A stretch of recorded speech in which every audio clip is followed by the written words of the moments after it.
This podcast is about entrepreneurship, spirituality, and self-care. My name is Lourdes, and I am the host of the show. Thank you for listening today. Hi, friends. Welcome back.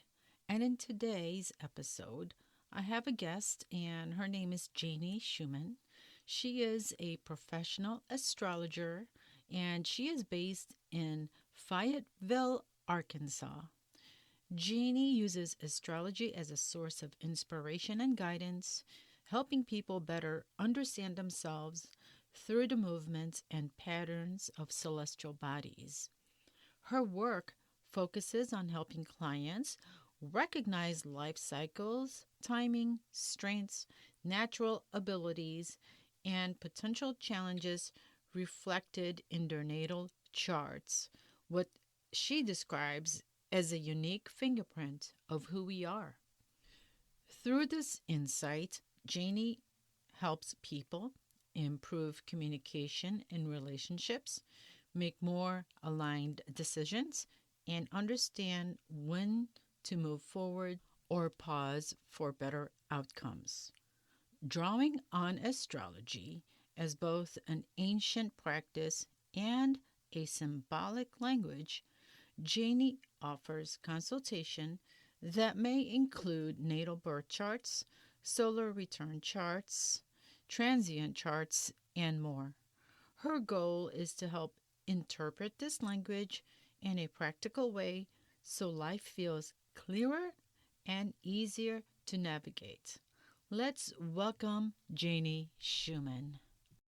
So, Janie, thank you so much for joining my show today. How are you? Wonderful. Thank you for having me. I'm excited to be here.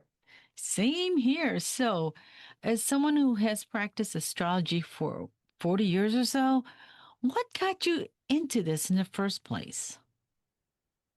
Curiosity. Oh, I mean, what made you curious about it? Did you hear it from somebody? Did you get like an astrology reading? How did that all started? My first astrology reading was when I was in my 20s, and I was amazed at the aspects of how this person knew who I was, and I had never met her before, and I found that fascinating. Hmm. And so I started my research and study then throughout the years. Okay. So, what what would you say is the simplest way to understand what it actually is? You know, astrology, it's a time clock. It's Astrology is all about cycles and the movement of the planets. And so having a natal astrology reading is like it's a signature, it's a fingerprint of who we are when we were born, the vibe or the frequency that we come in with. And knowing what those signatures are, it gives us a little heads up and a little bit more information about our life of how we can best move forward when it's time or hold back when it's time. Hmm. So, what about people who are skeptic about that? I mean, that sounds really weird that when we're born, the planets are aligned a certain way and it kind of affects who we are.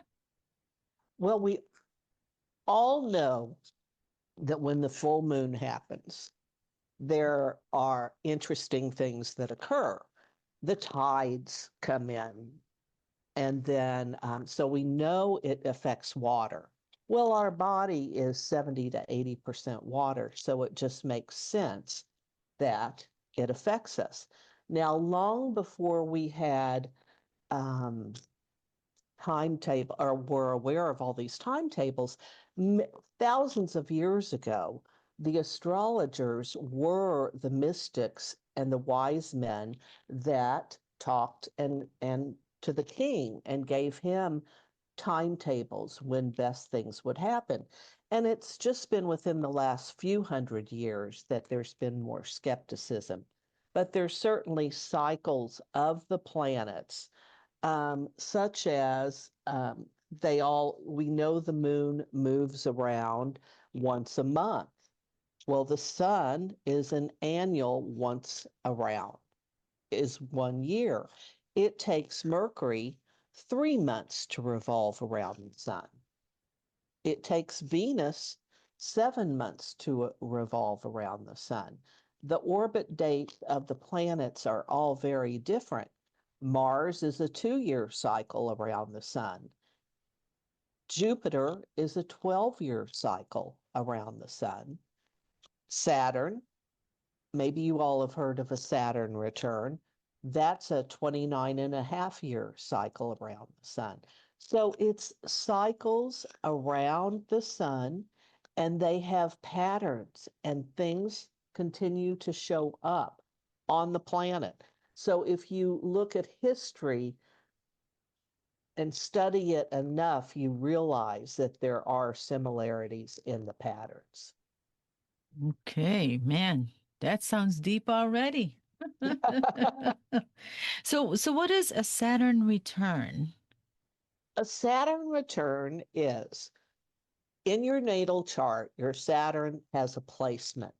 And when it revolves around the sun, it takes Saturn 29.5 years to revolve around the sun and come back to the exact point of when you were born. Mm. And that happens anywhere between 27 and 30, sometimes 31, just depending, because it's a 2.5 year. Saturn stays in a sign 2.5 years. And really, we don't start adulting, so to speak, until after our first Saturn return. And I'm sure if people think back what occurred in their life during 27 to 30, I imagine someone would be aware of they had changed jobs, changed location, got married, got divorced, had children. It was some big effect in their life, and that's the first Saturn return. The second, Yeah, that explains it. The reason I'm laughing is because you say 27, 28, and you start adulting. Oh my Lord. When I was 27, I was totally different. I was wild. I was rebellious. You couldn't say anything to me without me being, very, very defensive about it. I was kind of a nutcase in a way, by especially in a relationship back then. I remember when I was 27 years old and who I met, and I had a serious relationship. Wow, was I a crazy woman? yes. So things change radically. Yes, it was radically. Mhm. And then our next Saturn return is 57 to 60. So we Oh, have, and then if we live long enough, it's about our latter 80s to early 90s. wow. So are these like points of maybe become more radical or radicism of some sort during those times, like when you're in your 57, 60, and then when you're 70-ish, 80? So there are cycles. And so if you do your first Saturn return, Saturn is the planet of responsibility. It Mm. holds us accountable. If you don't put gas in a car, eventually it's going to run out of gas. You have to do your work with Saturn. And speaking with someone who didn't do their work in my early years, 27 to 30, my second Saturn return was tougher because I didn't really do my work the first Saturn return. And if you do Oh. your work, and what is that? What is your work? Well, Mhm. it's all individual. What did we come in here to do? What is our life path? A natal chart will definitely show you what your life path is and where your, um, talents lie. Wow. Yeah, I didn't do my work when I was in my 20s either. Right. Yes, yes, Those are rough times, man. yes, absolutely. Okay, and that's Saturn. Now, I was hearing something, I don't know, on social media somewhere about a Neptune Saturn conjunction. What is that? Yes, so this is quite a big event that's going to occur. Now, Saturn and Neptune conjunct, and conjunction means they move together, they're aligned, Hmm. they are of the same degree. And that happens every 36 years. So that cycle happens every 36 years. So, an example, it happened in 1917. That was the Russian Revolution. It happened again in 1953, and that was the death of Stalin. In 1989, the Berlin Wall fell. And so there's a lot to do. Oh, Tiananmen Square happened. So there's these cycles of things that occur. Russia is very much plugged into the Saturn Neptune return. If you happen to be born in 52 to 1952 to 1953, you were born with a Saturn Neptune conjunction. And that Wow. means those planets are together. But what we haven't seen is this. When I was born with the Saturn Neptune conjunction. It was in Libra. Now, when this Saturn Neptune conjunction happens exact again on February 17th, 2026, it will be in Aries. It's the first sign of the zodiac. This is a big deal. We are starting a whole new cycle again. This has not occurred for over 5,000 years. So we as astrologers have no idea exactly how it will play out because no one was alive at that time that was recorded history of that time. So we will see how it occurs. But to give you some idea, Neptune is the planet of imagination and spiritual side of things. It can also be chaos and delusion. And then you have Saturn, which is almost opposite. It is structure and rigid and accountable, holding things accountable. And so we have those two planets working together. So in Aries, Aries is the first sign of the zodiac. Aries is quick to react. It's a fire sign. So I this year is going to continue to move very fast. And we will see how it plays out. We have an opportunity to rise to a spiritual side and see how it works out in a structured manner. And I'm hoping that's what will occur in this time around. Oh man, I was hoping you can give us some kind of idea, but you're saying there's no recorded history and we don't really know. So you say it starts around February 17th. How long does this last for? So we're gonna it's already started Oh, before now because Saturn had been going direct as Neptune had, and then it had been going retrograde. But it's going to be exact again, February 17th, and we're going to be feeling it. It's a cycle, it's a time period. So we are starting something new. So Saturn will be in Aries for 2.5 years and Neptune will be in Aries for 14 years. So this is going to be a long cycle of starting a whole new area in planet Earth. And it's affecting us on a personal level and a humanity level, everyone on this planet. I hope for the good. Oh my Me gosh. also. Absolutely. Yes. Wow. Okay, and you talked about natal charts. So when you're looking at someone's natal chart, what do you notice first? Well, I look at the visual. Where are all the planets? Are they on the top part of the chart? Are they on the bottom? Which side, which quadrant are they on?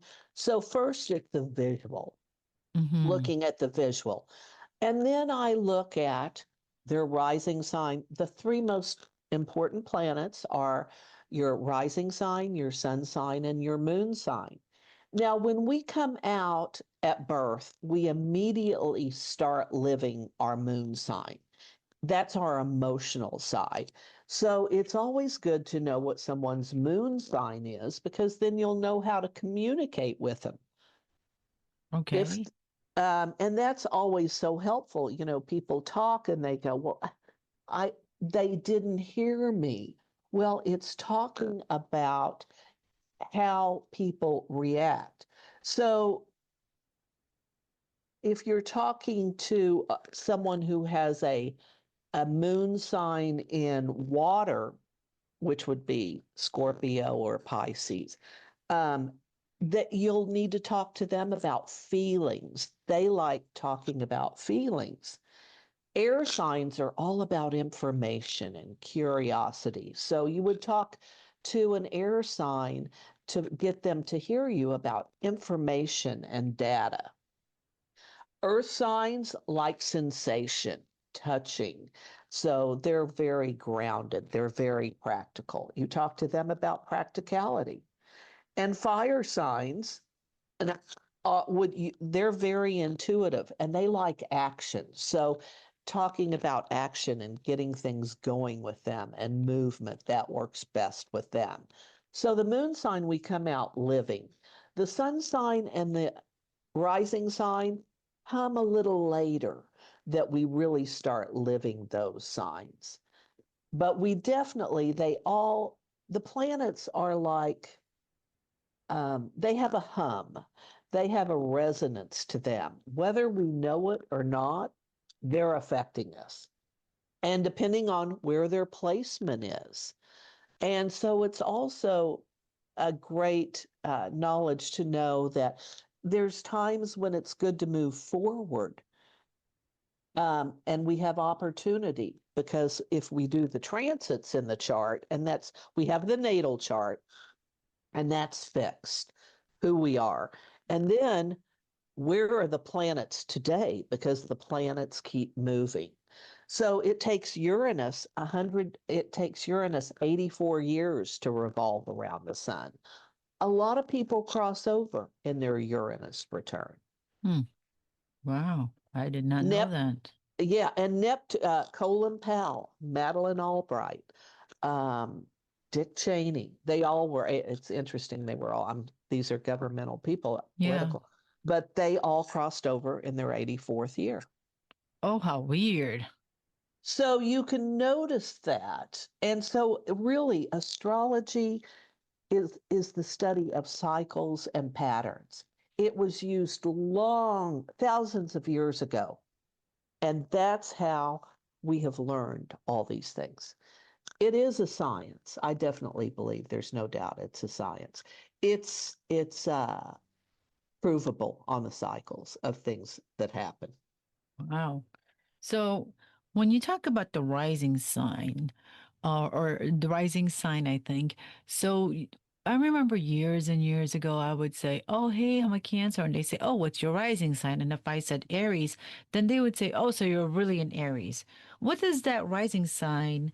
Why do people ask, like, "Oh, what's your sign? What's your rising sign?" Is the rising sign your personality?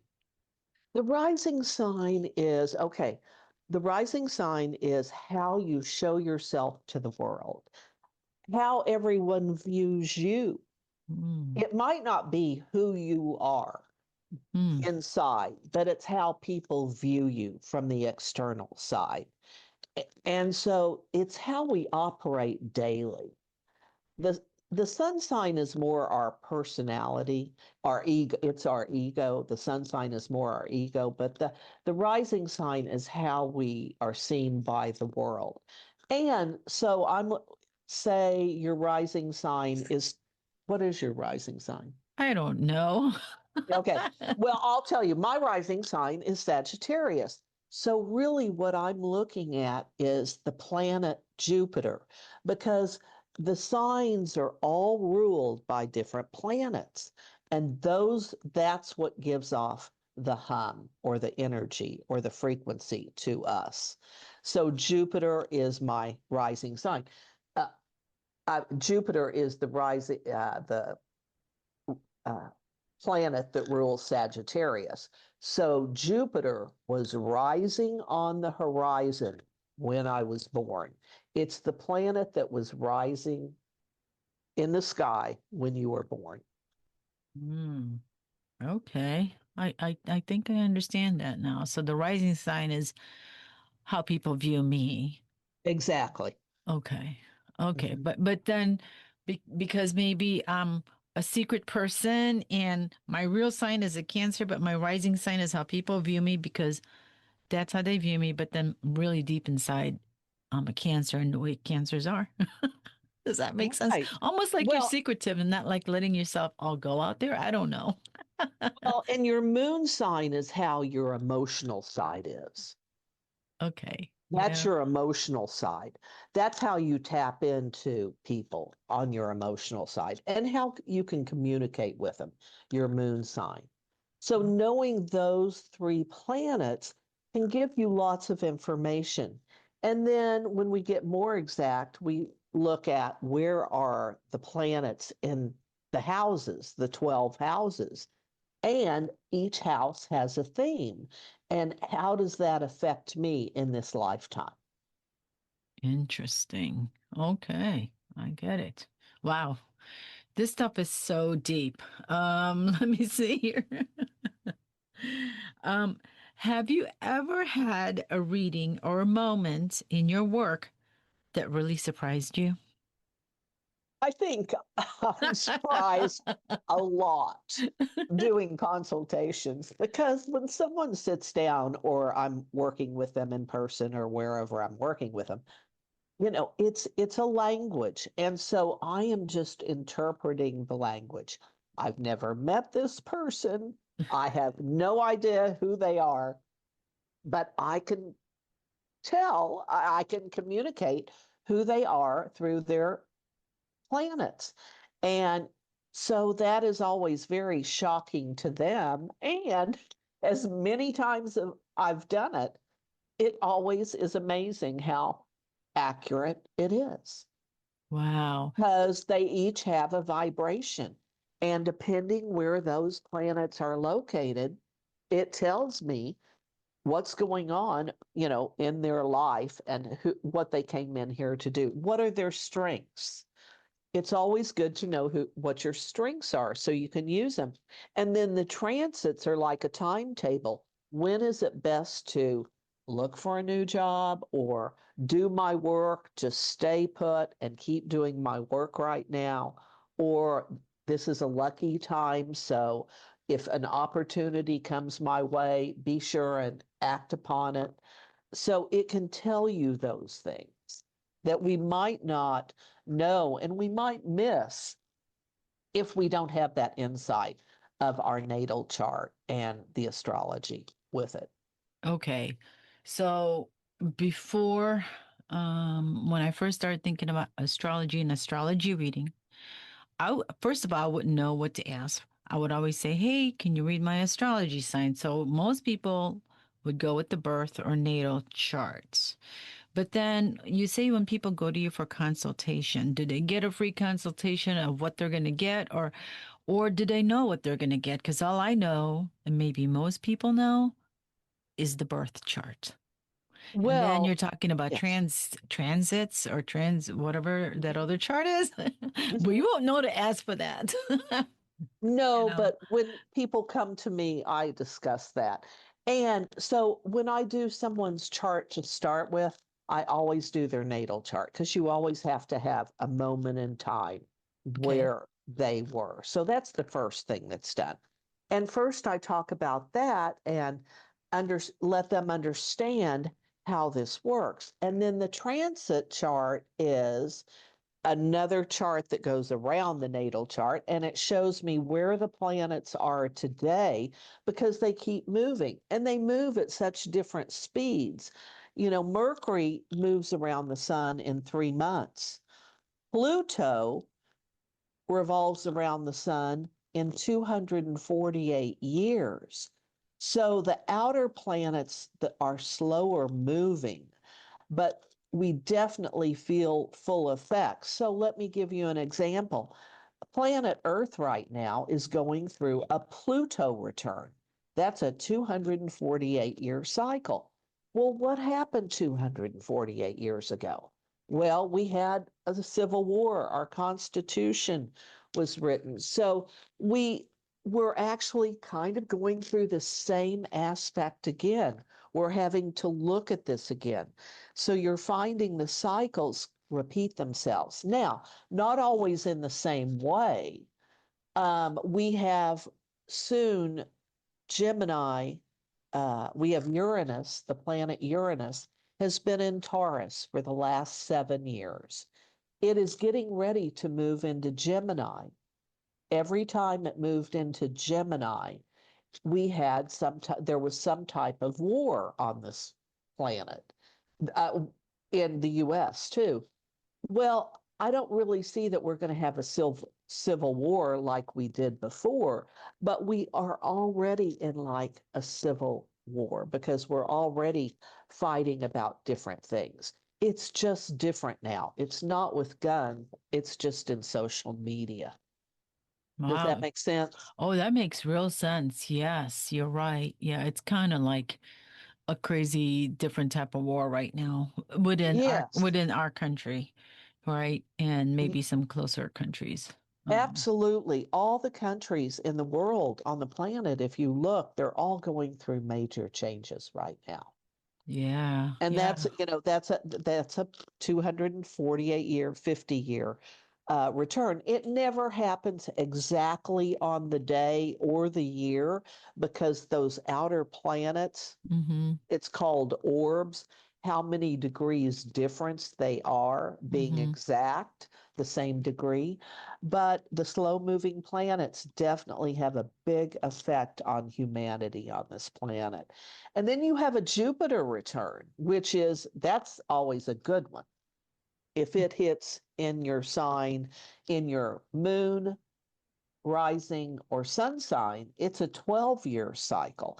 And to give you an example, a Jupiter return on my sun sign, I was gifted a car. I didn't Jupiter is the sign of things you don't have to work for. Saturn, you have to work for it. Jupiter, it's a benefactor planet. It gives you things without having to work for it. Or it might just be your husband was given a raise in his job, but it also affects you. So somehow you get a benefit of Jupiter. It's a 12-year cycle. Wow, that sounds really nice. So Yes. when someone goes to you for consultation, you always start with the birth chart, and you mentioned transit chart.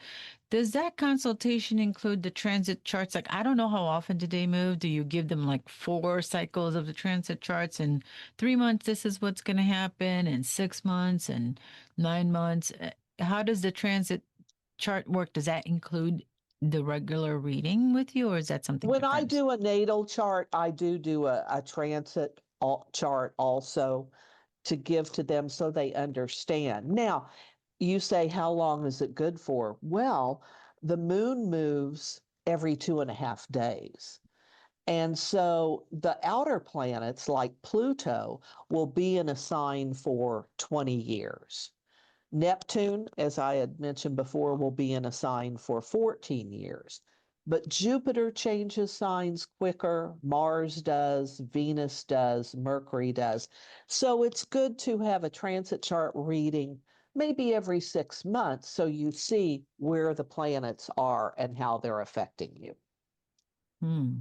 So do you think astrology is more like just like cycles like you were mentioning, a prediction or self-understanding? Well, both. definitely self-understanding. And when you say prediction, it's instead of saying prediction, I would just say these are the possibilities of things that can show up. Mm, Because I can tell you the energy that's going to show up, but I can't show you the exact details. right. As it is when I read someone's chart, I can tell them what is going on in a transit chart, and I can tell that I've hit it on the head, but I don't know the exact details. And then when I ask the person to share with me, it's always right on, but I just didn't know the exact details. Now, an example of that, when 2020 hit, all of us astrologers, we kept seeing a war come because of the configuration of planets. And we didn't know what kind of war. We saw food shortages, we saw war. Well, what was it? It was a war of a virus. We did have food shortages because everything was in Taurus. So it was interesting at that time. We knew something big was coming, but we just didn't have the exact details of that. Like the Civil War, it's not really the Civil War now, it's the um, conflict in sides Right. now. Yeah, I get it. Okay. So let's see.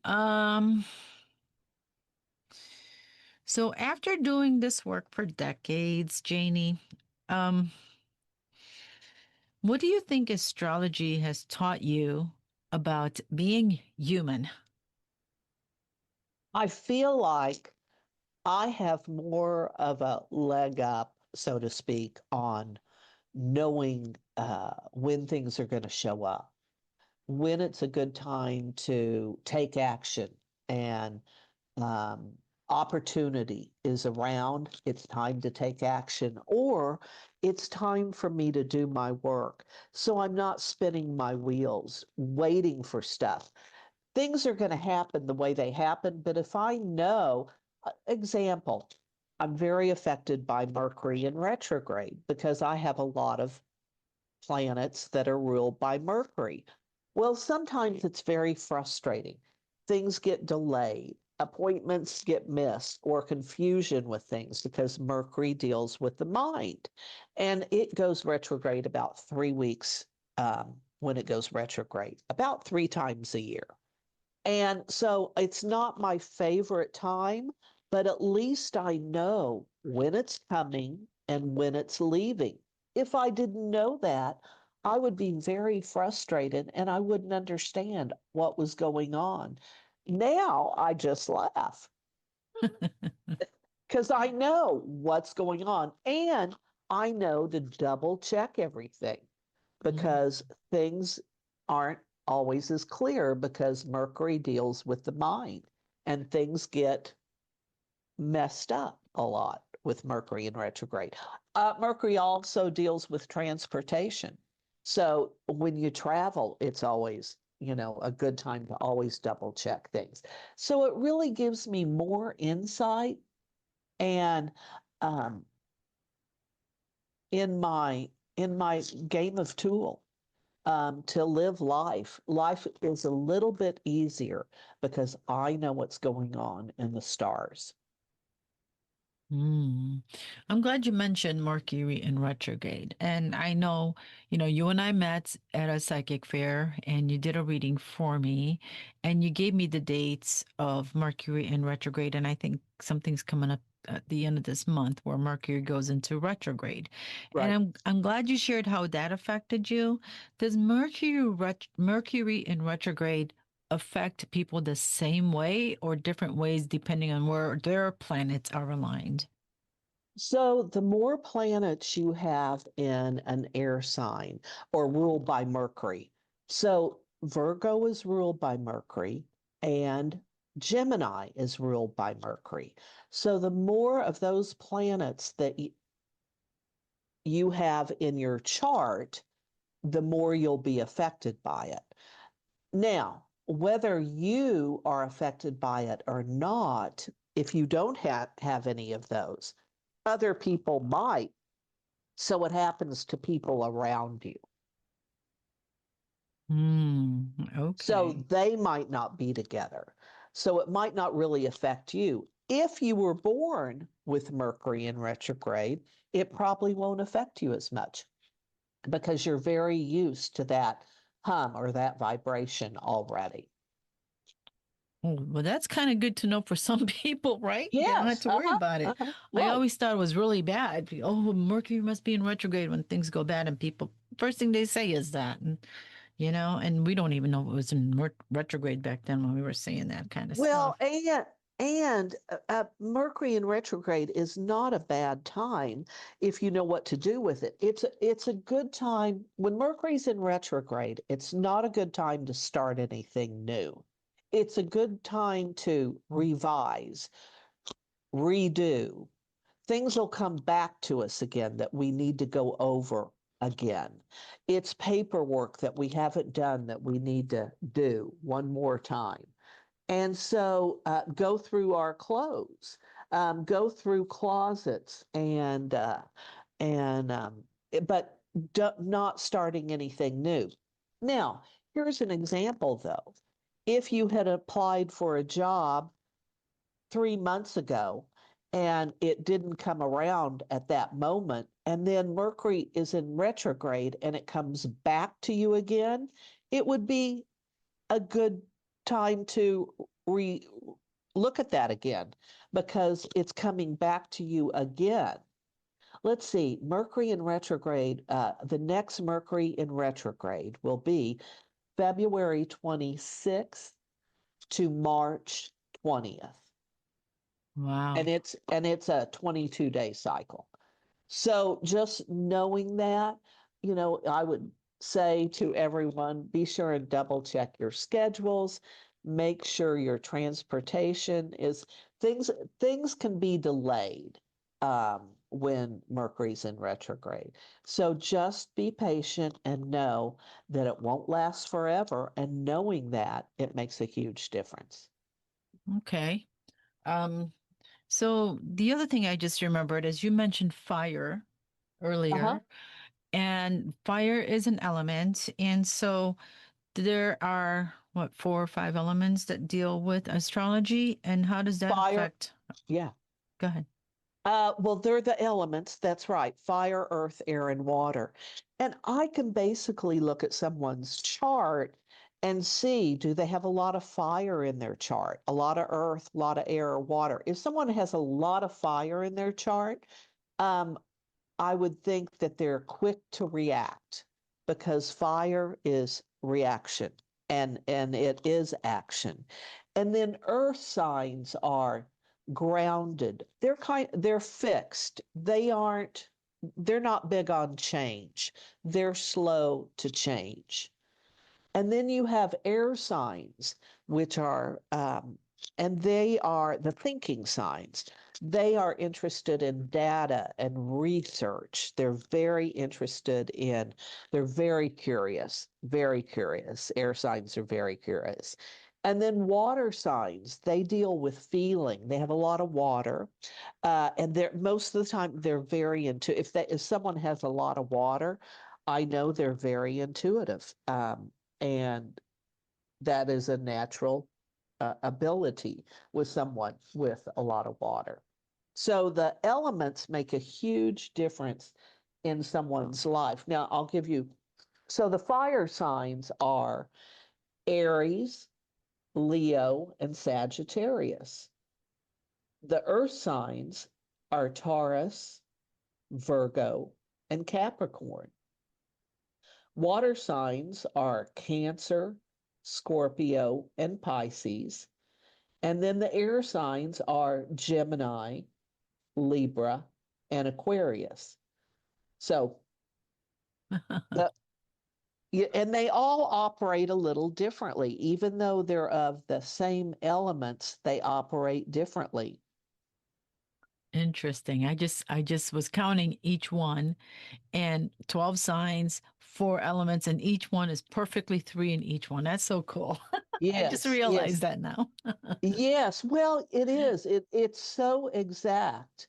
Um, and the more that anyone looks at astrology or studies it at all, and starts following their chart, they start realizing how powerful it is and how beneficial it is in our life. It's another tool of, oh, it gives me a little edge up of how to operate this lifetime. Hmm. Yeah. Yep. That sounds good because you Yeah, said cycles and all that too, absolutely. Absolutely. The one thing for sure, every morning the sun comes up. So true. Mhm. Yeah. Wow. Okay. So we're getting to the end of the podcast. And normally I ask one weird or funny questions, but with you, I started thinking, well, maybe I'll do something different with you. But, and I'm going to call it like a fun lightning round Okay. of, Okay. of quick questions. You bet. So make them quick and playful. So, and just answer the first thing that comes to mind. Okay. All right. You bet. All right. Sun sign you love working with. Capricorn, Most misunderstood zodiac sign. Scorpio, Coffee, tea, or moon water. moon, water, Favorite planet in astrology. Jupiter, And then I know we just talked about this. What about Mercury retrograde, real chaos or overblown? depending where it is in your chart. Okay. One word for astrology. Insightful, Morning person or night owl? morning person, What sign are you most like besides your sun sign? Sagittarius, Tarot or astrology? astrology, What sign would you say has the biggest heart? Leo. Perfect. That was all my fun lightning round. That was kind of fun. That was really cool. Well, You, and then uh-huh. there's also, like body parts correspond to signs too. So there's so many levels that you can work on, with it on. Like Body Aries, parts? Really? yes, like Ah, Aries deals with the head. You'll find a lot of Aries that have had head injuries. oh, Taurus, I'm a Taurus sun sign, and their point in their body is their throat, their neck. Well, I can so when I start to get something or ill, it always starts in my throat. Gemini is their hands or their respiratory. mm, Cancer are their breast or their stomach. Leo is heart things. Virgo is intestines, stomach. Libra is kidneys. Scorpio is genitals. And Sagittarius, thighs. Capricorn, structure, its teeth and bones. And Aquarius deals with the nervous system. So I am an astrologer and I'm also a holistic wellness practitioner. And so when I'm doing that protocol in my practice, I do always look at someone's astrology chart to see wow. what their sign is so I can and their natal chart so I can even have more information so I can help them even more. Wow, that's so cool. I'll have to have you come back and talk about that part of your business where you are a wellness practitioner and yeah, I want you back for that interview if you don't mind. Absolutely. Uh, Not at all. Okay, so Janie, what do you do when you're not working? How do you de-stress? Do you meditate, go out for a walk, go out with friends? What do you do when you're trying to, not working? Well, I sit outside a lot. Like every morning, I sit out, even now, even when it was 7 degrees. I sit outside, have a little electric blanket. I sit outside and I meditate for 20 minutes to an hour. I'm just out there because it's how I start my day. And I have a lot of signs that rule Venus, planets, and so I like to entertain. I like to be around friends. So I either entertain, I like nature, and those are fun to me. Wow, 7 degrees and you're sitting outside for 20 minutes. Wow, that I have to try that. I try to buy an electric blanket cordless, Uh-huh. and I've gotten two or three of them used, and we're not going to say from who, but it's a big online store. We're not going to say Yes. who. And I'm looking for one that's cordless electric blanket. So You that'd be know, I nice. just sit on it. I don't put it over me. So I just sit on it because it's Hmm. better if you sit on it, not over you. And I have my down coat on and a hat on, but I'm just outside and I get to breathe fresh air. Yeah. And it's just so refreshing. That's what I've been doing since this new energy has come in. I've been doing Oh. this about 6 months. Oh, wow. I do that in the summer, in the spring, and the fall, but never in the winter. I'm going to have to give that a try, especially when it's Yes, sunny out, right? exactly. Oh, yeah. Ah, huh. Okay, so what are you working on now? Are you doing any events? What are you working on these days? I have fairs coming up for the next 6 months. So I do fairs and do consultations at the fairs. And I'm also just researching and studying a lot also about astrocartography, which is mapping location with where people should live depending on their chart. So that's something new I've been studying for a while. Astro mapping, um, location that best serves you with your astrology chart. And I'm also studying financial astrology. So there's so many areas of astrology that are just so practical. Once again, it's all about cycles. Wow. All right. So I have to have you back more than one time now because I'm interested in the astroastrology, also in that financial astrology. That is so interesting. Yes, Interesting. yes. Wow. So when do you think you'll be ready with that stuff to offer to people?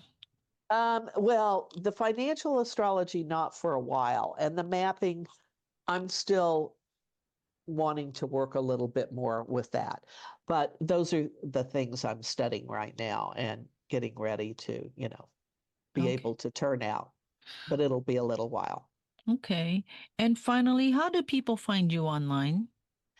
They can find me. My website is www.astrologynwa.com, or you can email me at planets with an S at astrologynwa.com. And Wonderful. Go then ahead. you can uh, get my information online and it will tell you how to contact me and we can set up an appointment. Sounds good. Wow, this has been a wonderful experience. I'm fascinated with astrology. And yeah, thank you so much for being on the show. I really appreciate Thank that. you very much for having me. I appreciate it. All right. We'll talk next time. Thank you. Bye Thank bye. you. Bye.